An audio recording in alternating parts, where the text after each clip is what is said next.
Les effets du cannabis sur la conduite ressemblent à ceux de l'alcool. Difficulté à maintenir une trajectoire constante, temps de freinage augmenté, difficulté à réagir en situation d'urgence. Mais malgré cela, de nombreux jeunes Canadiens croient que cette substance représente un danger moindre.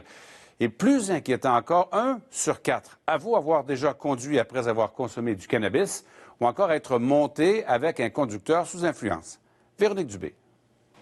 Les consommateurs de cannabis faisaient la file à la SQDC de Brossard ce matin. Et avant de redémarrer la voiture, pourquoi pas s'allumer un joint? Est-ce que tu es en train de fumer au volant? Non. Ça sent pourtant. Ça sent? Ouais, peut-être parce que j'ai ouvert le baguise, là. Plusieurs jeunes croient qu'il est difficile pour les policiers de détecter les facultés affaiblies par le cannabis. Selon une enquête du CAA publiée aujourd'hui, 1 jeune sur 4, âgé entre 18 et 34 ans, avoue avoir déjà conduit après avoir fumé de la marijuana. Ben oui, là, je l'avoue que ça a déjà arrivé, mais jamais des grandes routes ou des choses comme ça, là. C'est le cas de Francis Boutin, 32 ans, qui ne s'en cache pas. C'est différent de l'alcool, selon vous? Oui, beaucoup. En fait, 86 % des jeunes interrogés considèrent qu'il faut prévoir un service de raccompagnement quand on consomme de l'alcool. Mais cette proportion diminue à 70 % quand il est question de consommation de drogue au volant. Pour moi, je vois pas de différence. Si je le fais pas avec de l'alcool, pourquoi est-ce que je le ferais avec du cannabis? Certains plus jeunes, qui ont un permis tolérance zéro avec l'alcool, semblent plus conscientisés que les plus vieux. Moi, c'est trop dangereux. Ah oui?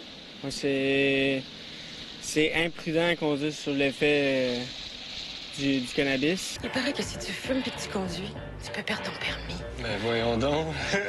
Mais il reste du chemin à faire, selon le CAA, compte tenu de la légalisation de la marijuana.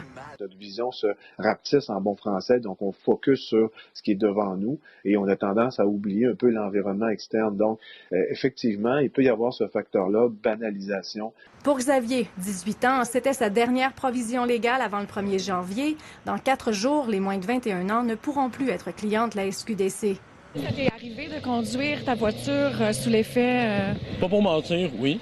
Mais pour lui, au-delà du risque du casier judiciaire, il a perdu des amis dans un accident de la route il y a 2 ans et promet que ce drame l'a fait réfléchir.